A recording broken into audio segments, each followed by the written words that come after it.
குடும்பத்தில் இருக்கும் அத்தனை கஷ்டத்திற்கும் உடனடியாக தீர்வு கொடுக்கும் சக்தி கொண்டவள் வராகி அம்மன். இந்த வராகி அம்மனை வழிபாடு செய்தால் நம்முடைய கஷ்டங்கள் விலகும். தேய்பிறை பஞ்சமி திதியில் வராகி அம்மன் வழிபாடு நம்முடைய கஷ்டங்களை படிப்படியாக குறைக்கும். வராகி அம்மனோட வரலாறு என்னன்னு பார்ப்போம். வராகி அம்மன் பிறந்த கதை. இந்து மத புராணங்களின்படி வராகி அம்மன் என்பவர் அன்னை துர்கா தேவியின் ஒரு அம்சம். ஒரு சமயம் இரத்த பீஜன் என்கிற அரக்கனுடன் மகா துர்கா தேவி போரிட்ட பொழுது தன்னிடமுள்ள மகா சக்தியை 7 பாகங்களாக பிரித்து 7 சப்த கன்னியர்களை தோற்றுவித்து அவர்களை இரத்த பீஜனுடன் போர் செய்ய அனுப்பியதாக புராணங்கள் கூறுகின்றன. அதே போன்று திருமால் வராக அவதாரம் எடுத்த பொழுது அவரின் துணை அவதார சக்தியாக லட்சுமி தாயார் எடுத்த வடிவம்தான் வராகி அம்மன் எனவும் கூறப்படுகின்றது. வராகி அம்மன் காட்டுப்பன்றியின் தலையும் மனித பெண் உடலும் கொண்ட வடிவமான பெண் தெய்வம். இந்த வராகி அம்மன் என்பவர் கருப்பு நிற ஆடை அணிந்து சிம்ம வாகனத்தில் வீச்சிருப்பவராக சித்தரிக்கப்படுகிறார். இவருக்கு 8 திருக்கரங்கள் உண்டு. அவற்றில் ஒரு கரத்தில் ஏற்கலப்பை, ஒரு கையில் சூலம், ஒரு கையில் ஸ்ரீ சக்கரம், ஒரு கையில் கதாயுதம், ஒரு கையில் சங்கு, ஒரு கையில் அங்குசம், மற்ற 2 கரங்களிலும் அபய மற்றும் வரத முத்திரைகளுடன் திகழ்கிறார். வராகி அம்மன் வழிபாடு என்பது மிக பழங்காலம் தொட்டே பாரத நாட்டில் இருந்து வருவதாக வரலாற்று ஆய்வுகள் குறிப்பிடுகின்றன. தமிழகத்தை ஆண்ட சோழ அரச பரம்பரையின் வெற்றி தெய்வமாக வராகி அம்மன் வழிபடப்பட்டுள்ளார். ராஜராஜ சோழன் தான் கட்ட விரும்பிய பெருவுடையார் கோயிலுக்கான தகுந்த இடத்தை வராகி அம்மனே காட்டுப்பன்றி வடிவத்தில் வந்து காட்டியதாகவும் அதன்படியே அவ்விடத்தில் ராஜராஜ சோழன் திருவுடையார் கோயிலை கட்டியதாகவும் அதற்கு காரணமாக இருந்த வராகி அம்மனுக்கு கோயிலின் ஒரு பக்கத்தில் ராஜராஜ சோழன் தனி சன்னதி அமைத்துள்ளதாகவும் வரலாறு கூறுகின்றது. ஒரு சிலருக்கு வராகி அம்மன் கனவில் தோன்றி இருப்பார்கள்.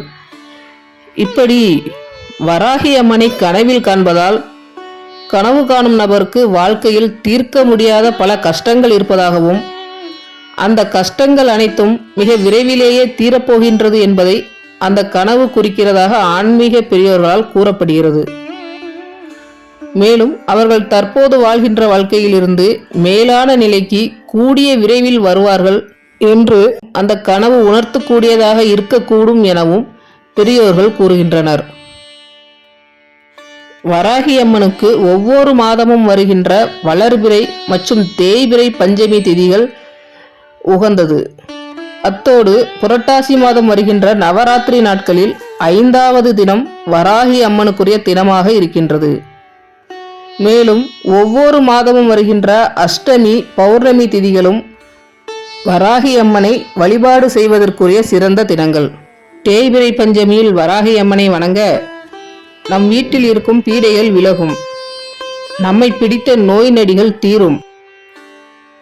உங்களுக்கு கடன் பிரச்சனை இருந்தாலும் சரி, உடலில் தீராத நோய் நொடிகள் இருந்தாலும் சரி, மன கஷ்டம் பண கஷ்டம் எதுவாக இருந்தாலும் சரி, எதிரிகளால் வாழ்க்கையில் முன்னேற முடியாத தடையாக இருந்தாலும் வராகி அம்மன் வழிபாடு உங்களுக்கு விமோசனத்தை தேடித்தரும்.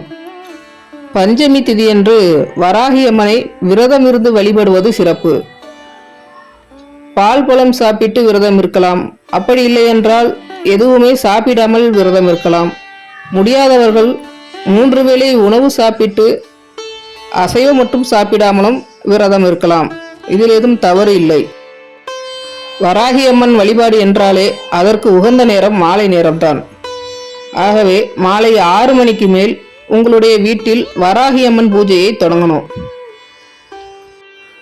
வராகி அம்மன் திருவுருவப் படம் இருந்தால் அந்த படத்திற்கு மலர்கள் சூட்டி பூஜைகளை ஆரம்பியுங்கள். வராகி அம்மன் திருவுருவப் படம் வீட்டில் இல்லாதவர்கள் தீபத்தினை வராகி அம்மனாக நினைத்து விளக்கேற்றி வழிபட வேண்டும். வராகி அம்மனுக்கு உங்களால் முடிந்த நிவேதனத்தை செய்து வைக்கலாம். மாதுளைப்பழமும் சர்க்கரை வள்ளி கிழங்கும் வராகி அம்மனுக்கு மிகவும் பிடித்தவை. அடுத்து பூஜை அறையில் அமர்ந்து வராகி அம்மனுக்கு உகந்த மந்திரத்தை உச்சரிக்க வேண்டும். வராகி அம்மனை மனதார நினைத்து உச்சரிக்க வேண்டிய மந்திரம் உங்களுக்காக இதோ. ஓம் சியாமலாயை வித்மகே ஹலஹஸ்தாயை தீமகி தன்னோ வாராகி பிரசோதயாத். இது வாராகி அம்மனின் சக்தி வாய்ந்த காயத்ரி மந்திரம். இந்த காயத்ரி மந்திரத்தை 27 முறை உச்சரித்தாலே போதும். இந்த மந்திரத்தை உச்சரிக்க முடியாதவர்கள், உச்சரிக்க தெரியாதவர்கள் ஓம் வாராகி தேவியை போற்றி என்ற மந்திரத்தை 108 முறை உச்சரித்து உங்களுடைய பூஜையை நிறைவு செய்து கொள்ளலாம். மனமுருகி உங்களுக்கு இருக்கக்கூடிய கஷ்டங்கள் தீர வேண்டும் என்று வராகி அம்மனிடம் முழு நம்பிக்கையோடு வேண்டிக் கொள்ளுங்கள். வாராகி அம்மனுக்கு விரதமிருந்து நிவேதனம் வைத்து மந்திரம் உச்சரித்து வழிபாடு செய்வதை விட தூய்மையான மனதோடு, தூய்மையான உடல் சுத்தத்தோடு, மனதில் எந்த ஒரு சுயநலமும் கெட்ட எண்ணமும் இல்லாமல் இருக்க வேண்டும் என்பதே முதல் கட்டுப்பாடு. இறுதியாக அம்மனுக்கு தீப தூப கற்பூர ஆராதனை செய்து உங்களுடைய பூஜையை நிறைவு செய்து கொள்ளலாம். சாப்பிடாமல் விரதம் இருந்தவர்கள் அம்மனுக்கு பிரசாதமாக வைத்த நிவேதியத்தினை சாப்பிட்டு உங்களுடைய விரதத்தை நிறைவு செய்து கொள்ளுங்கள். நிச்சயமாக உங்கள் வேண்டுதல் சீக்கிரமே நிறைவேறும். வராகி அம்மனின் அருளும் ஆசீர்வாதமும் அனைவருக்கும் கிடைக்கட்டும்.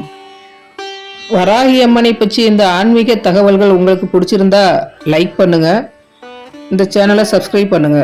நன்றி.